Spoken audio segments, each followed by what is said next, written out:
Hey guys, Dare here and welcome back to GregTech, where we have a couple of things that we need to do. First of all, I have prepared some of the, let's say, requirements to bring oil back to where we are. And second of all, we need to have a look at my brand new quarry, because I set up a new one and I set it up slightly closer because, well, the other one was kind of far away and I didn't really get anything good from it. Like that was basically the case. I didn't get anything remotely worthwhile from it. I guess the stuff that generates in Alps actually generates up higher, and this was kind of a low Alps biome. But in the interest of obtaining rare minerals and such, I followed one of you guys' advice and set up my quarry above a large section, a large deposit of black granite. So I went spelunking around. I actually went through my train tunnel and looked at one of the big granite deposits I found there. And this thing extends something like 12 to 16 chunks, thereabouts. So it's really, really big. And I started out digging out one chunk in the middle with the quarry. That took a bit of time, and I got a bit of iridium and some other stuff, so it was pretty good. And now I've then extended the quarry to take the entire area that actually is covered by the black granite here. Pretty much the entire underground underneath this is made of black granite. The very bottommost layers are cobble, but apart from that, most of it's actually black granite. We can actually go down there and have a look. I just quickly gotta eat here, check my jetpack fuel, and then let's have a look here, because this was the first chunk I dug out with the quarry. So if we just quickly descend into the blackness here, into the darkness, can't see anything up here, but if we go down a bit further, here, you can sort of see the scale that we're talking about here. There's a bunch of mobs, of course. There's a bunch of darkness. It's really hard to light up one of these things because, well, there's so much and it's so hard to see whether something's actually lit or not. It's just generally black. But as you can see, there's a big hole going down, straight down the middle of it. And, well, pretty much everywhere we look, it's just black granite. So I've dug around a bit in this, I've explored it a bit, and gotten some of the stuff that I could see, silk touch and such. But I've left most of it for the quarry to pick up, so we'll get a ton of blackstone. I already have 2 or 3 double chests full of the stuff, but again, since I'm planning on using this to actually build the base in the nether with, I guess it's good to have a big pile of it. But there are a couple of things that I want to do. And show, of course. So let us get back up here. Now, the reason I dug that tunnel is just for easy access. Like, normally I would just fly out here, but it's slightly faster to run. And less annoying because there's not mobs in that little tunnel, whereas there's a ton of mobs up here. So, anyway, the next thing on the to-do list, I crafted myself a new pickaxe. I made a tungsten steel pickaxe. And I got really, really lucky with the enchant on it. So I got efficiency 4 and breaking 3 and silk touch 1. So I have this thing now that I carry around instead of the rock cutter. Now the rock cutter has served me well. Like, it's really good to have an alternative like that too, when you're just unlucky with the enchants and not getting the experience. But well, I went and killed a bunch of mobs and tried to get some experience and get up to level 30 for the enchant of the tungsten steel pickaxe, and I managed to do it. The way I crafted this was actually not like this. I used the phantom method here with the assembling machine, so I made the pickaxe head on my new extruder, and then I made a couple of steel rods on it as well, and tossed them together in the assembling machine to craft it. I just feel like, well, I got all this machinery, might as well save myself a couple of steps and just, have the machine to make the thing. So the next thing is that I've set up my digital tank here to basically distribute liquid to these 4 diesel generators. So these, I need to rearrange this somehow. Actually, I'm going to do that right now. So if we yoink this one and this one and this one, whoops, that was one too many. So if we swap around a bit on this, so I put the digital tank here in the middle. I put the diesel generators above and below. I put this special one with the pump. And the rest down here. And then I'm quickly going to need to get my screwdriver to just make sure that the cover is still on import. I don't know if it changes when you pick it up, but let's just have a look here, see.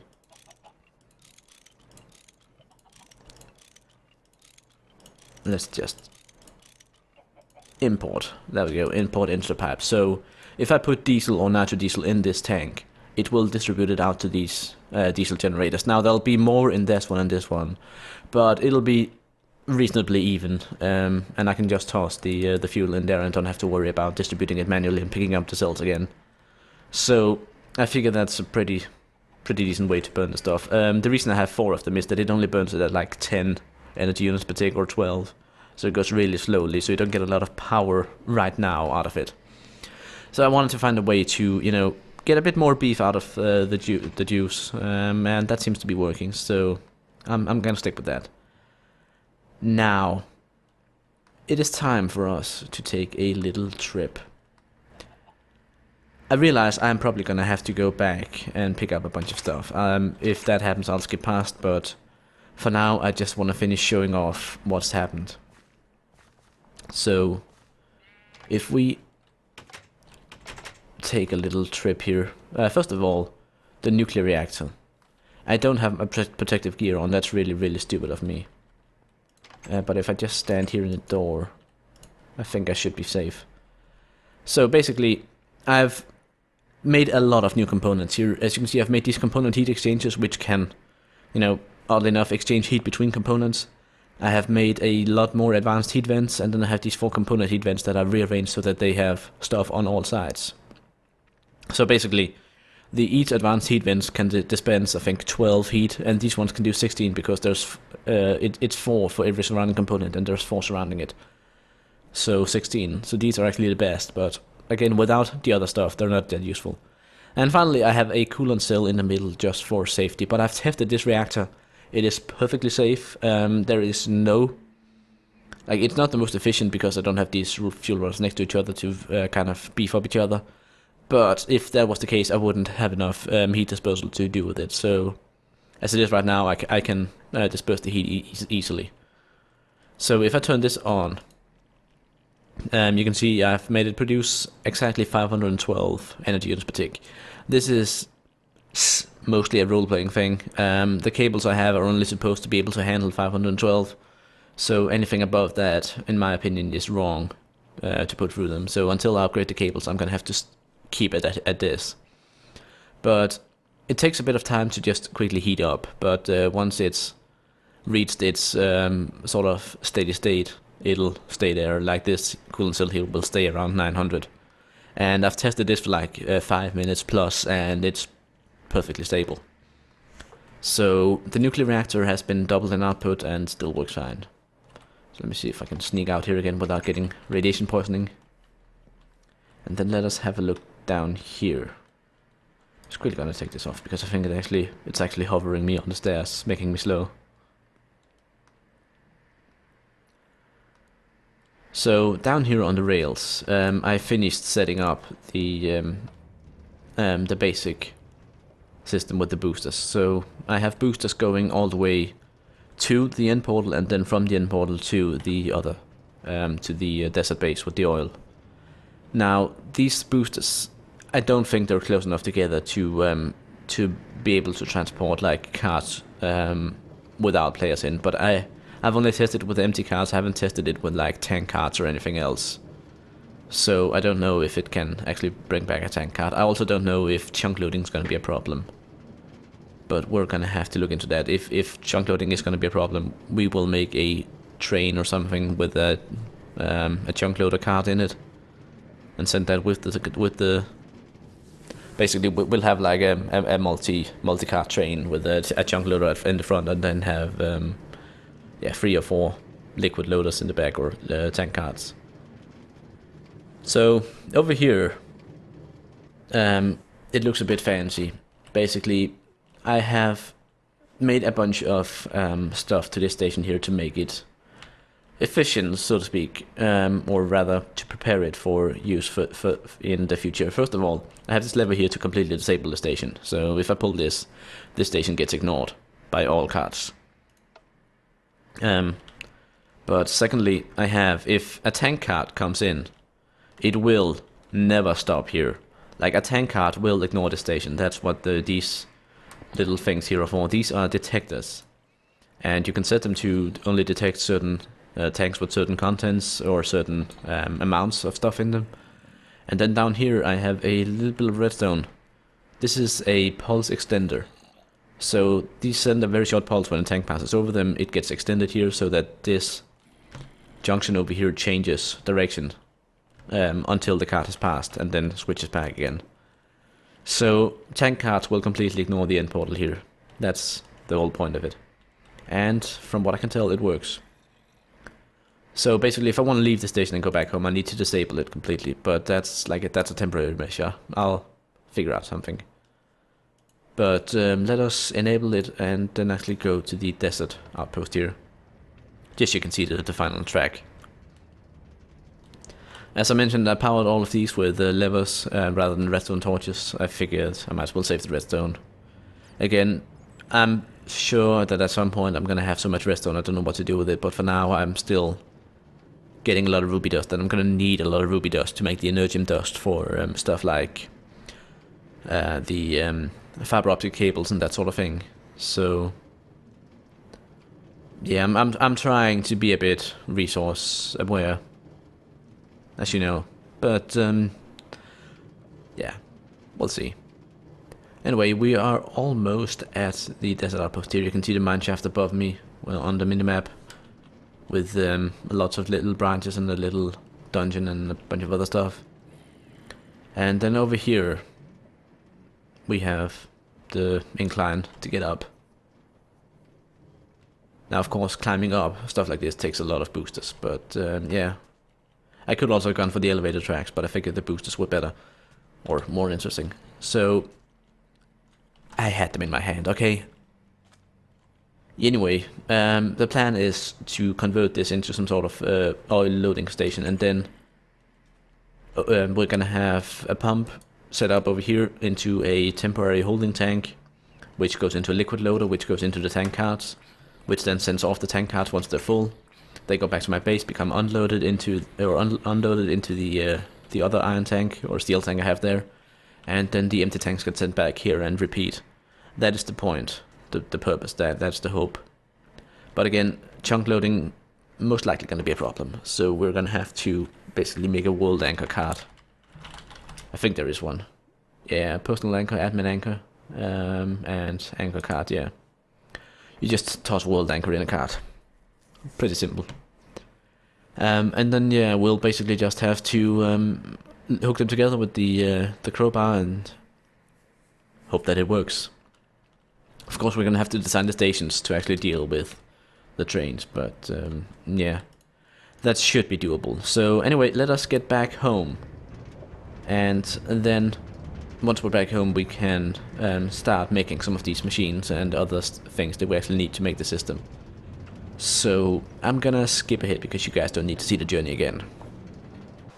So now that I'm back home, there's actually one more thing I need to show you guys, because I made a couple of new grafters and decided to check on whether my crossbreeding for the trees had borne any fruit yet, and it has. So we now have, on top of the mundane larch, we also have this bull pine. Now this bull pine, we can then again crossbreed with, I think either it's the mundane larch or something like that again, and then we can get closer and closer to the coastal sequoia, which is really the one I want. The coastal sequoia is going to be a bit of a mess because we need to get 9 saplings from crossbreeding, and they all have to be purebred. But yeah, I guess eventually we can do it. Let's actually just have a look here. Or coast sequoia. Okay, there. Yeah, so mundane larch and bull pine. So basically, if we replace these spruces here with the bull pines, we can start making the coastal sequoias. So yeah, let's just quickly get rid of these. I'm wondering if it's better to just jetpack up there, but they don't seem to be that tall. And finally this one. Now we're gonna get a couple of different saplings from this, and I'm also thinking we should probably cut down these just so we don't have to keep spending grafters on all these various leaves that are there, but whatever. We'll figure something out. The first issue is getting rid of these so we can actually, get to plant the new bull pines. Now I don't have that many bull pine saplings. I have one that I planted over there, but I'm thinking if I cut down that tree, then hopefully a couple will drop, and if not, then we're gonna have to hope that one of the leaves that are on the mundane larches is still a bull pine. But let's just cut this down and see what happens. Now again, single time we get a new piece of wood, we also get access to a new building block. We get both the block itself and we also get the planks. So as you can see, pine wood planks here, Forestry, they have a nice yellow color. So yeah, we'll see. There's at least one sapling there, so we're not completely screwed. And then we just need to wait for the rest. I'm just gonna let it decay and then return in a couple of minutes. So I need to first of all get rid of some of this wood I have on me. Toss that in there. We have some leaves and some saplings of various kinds that we can toss in here until we get enough to actually make some little plant balls. And finally we can start actually looking over here, because I've prepared something in this workbench. I have made the recipe for the liquid loader, so there's a detector tank, some glass and a hopper, and if we swap these two around we get a liquid unloader. So this is going to be the primary part of our station. We're going to have the liquid loader, of course, by the oil, and we're going to have the liquid unloader here. And then finally I have, let's see here if I have enough inventory space for it. I have steel machine hull, I have 4 pumps, and I have a lot of advanced circuits here. So this together should allow me to create a advanced pump from GregTech. So this one was mentioned a while ago that I should have used to make to pump the lava instead. But the thing is, like lava, I don't need the lava fast at all. So there's that. But with this, I'm also gonna need either a generator of sorts to get power, or I'm gonna need a battery box. So I'm gonna make another little battery charger here. So for that, I'm gonna need. Let's quickly have a look here and see. Battery box, so battery charger box, circuits, basic machine casings, plates, blah blah blah blah. All the basic stuff. I'm gonna craft that quickly. And there we have the charger box. It should be fine. I think we don't need that much power. I think this one, it says max EU per tick in 128, but I think it can work with less. That's what I'm betting on at least. If not, we're gonna have to upgrade this, but we'll see. It's not a big deal, not a big deal. So we have that. We also have 5 bull pine saplings here. I know that these are purebred because, well, that's the tree I planted, so I'm not gonna even bother analyzing them. I'm just gonna plant them over here where they're supposed to be. So 1, 2, and 3. And I don't have any bone meal on me. Bit of bone meal could be good. Get him going immediately. One of the good things about Forestry is that you can always count on exactly how much bone meal you're gonna need for each tree. Like the growth stat, when you analyze a tree, it says something about matures, and that goes from slowest to fastest. And basically, what that measures is the amount of random growth successes it needs in the random ticks, or how much bone meal you need, basically. So yeah, it's very, very convenient to just do the math like that. So we're gonna have the oil coming into this tank somehow, and that means we need to set up a station and a pipe and stuff. But I think the first step for us should be to get the oil pumping into a temporary tank over at the other end. So for that, I think we're just gonna go with a couple of, well, maybe some Buildcraft tanks. In any case, we're also going to need some power over there, so if we just take one of these batteries over there, that should be good. Actually, hold on, this is too high a voltage for the charger box, so let's go for one of the small ones instead. And then we're gonna need to get some liquid transfer pipes of some sort. Again, this pump is pretty powerful, so I'm guessing a big pipe would be good. Something, but we also need something that can traverse a bit of distance. So ideally, I guess gold transport from Buildcraft. That's not ideally. That's again, but it's sort of a cheap solution. The other option would be to use some steel pipes or something like that. But yeah, let's just go with some gold. So grab some gold here. Let's see if we have some glass. If we just go for like a stack here. I really need to clear up my inventory space. Oh yeah, that goes into one of my backpacks, that's correct. And let's see, can I disperse with anything in here? Why do I not keep a clean inventory? It's so bad. I can at least pull the bullets behind saplings out here where they're safe, sort of. But yeah, let's go over there and get the pumping started, see if we can do that. I'll see you in just a sec. Okay, we are here, and I have set up the basic tank over there with just a bit of pipe just so I can connect it. And now we're gonna set up the pump itself. So if I put this here, why does it blink red? I guess we'll find out. So got the charger box next to it here. Put in some power, and then oh, that's right. That's why it's red. It needs the mining pipe basically. Let's see here, pipe. It needs a bunch of these mining pipes here, which allow it to actually, you know, yeah, reach stuff that's underneath it. So I'm gonna need to get a couple of those. But other than that, I believe we should actually be able to pump stuff out. The question is whether it outputs automatically or whether I'll need to use a wooden extraction pipe. But let's first of all connect this pipe up here. Oops.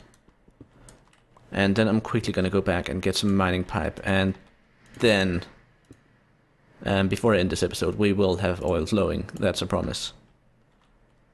So I know that's all flowing right there, but that doesn't really count, does it?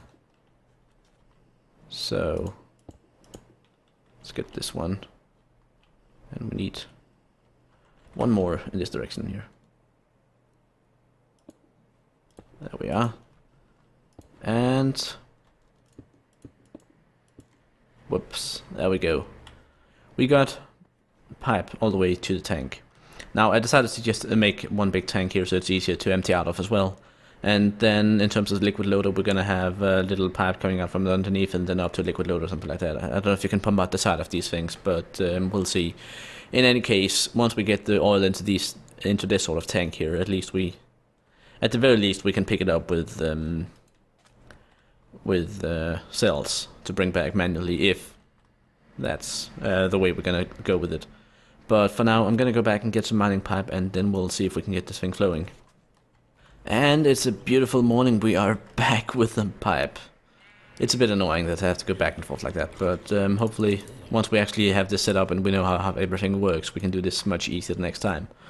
So the reason I built this little roof over here is that every single GregTech machine bursts on fire if rain falls on it. Yeah, I know it's a desert, but still, not taking any chances. So it's still lighting up red, so I'm gonna see if I have a lever somewhere. I might not actually have one. We need to get a piece of cobblestone then. Shouldn't be a big issue getting a piece of cobble. I think actually we have a bunch right in here. Got this little chest here, yeah, there we go. And I also had an entire backpack full of it apparently. But let's see if what it needs is a lever. If not, we're gonna have to upgrade this charger box and see if... Yeah. It's put down the mining pipes, but I don't think it's receiving enough power. It's somehow managed to use the entire battery. putting down 2 bits of pipe. That's impressive. I'm starting to like the Buildcraft pumps more, I must admit, but I want to get this work. I want to get this to work. So, okay, another extension to the episode. Alright, so let's try this one more time. I have a charger box that I just fell into oil, didn't I? I have a charger box with a transformer upgrade. I have a larger battery to toss in here. And I wonder what will happen. Will this thing do anything? I think it actually might be full of oil and it's just not outputting it automatically. Will it output up here? Nope. Alright, so let us try the really annoying manual way here. And see... I don't think this lever does anything here. So let us use it to see if we can pump anything out of the damn thing. Alright, so we got some oil in here. About a bucket's worth. So the question is, now this thing, I can see that it's putting down more mining pipe. So the question is, will it actually pull up the entire spill, or will it just, you know, catch whatever is directly underneath it? Green. Red. I'm so looking forward to this redstone engine heating up so we can pump out faster. But basically I think it's showing red whenever it's the thing is blocked. Now I'm really surprised that I managed to use up the whole contents of the previous one. I think that was because the voltage was too low, so it just kept trying and trying and trying, but there wasn't enough voltage in there. So it basically just burned through the entire battery. So yeah, getting it up to 128 seems to have done the trick, and now that this thing is finally starting to heat up, we're getting some oil pumping out. Again, this would have been a lot less work with a Buildcraft engine, or a Buildcraft pump. Oh yeah, that's right, I have the not enough items bug with Thaumcraft. Great. Would have been a lot less work with a Buildcraft pump, but at least the damn thing's working. So I'm hoping it'll pick up the entire oil spill, and if not, then, well, we're gonna have to, you know, fix it with the Buildcraft pump. But for now, it appears that this thing is working. So we still have the whole thing about chunk loading that we need to sort out. So I don't know whether I should have a personal anchor over here by the oil, or whether it would be enough to have one on the train or whatnot, but I guess we'll find out at some point. But for now, at least, we have the oil flowing, coming in to the tank over here. So I think with that, we're gonna leave it for now. I hope you guys enjoyed, and the next time, hopefully we can start on a loading station. So until then, I'm Jerry, this has been GregTech, and I hope you enjoyed. Bye!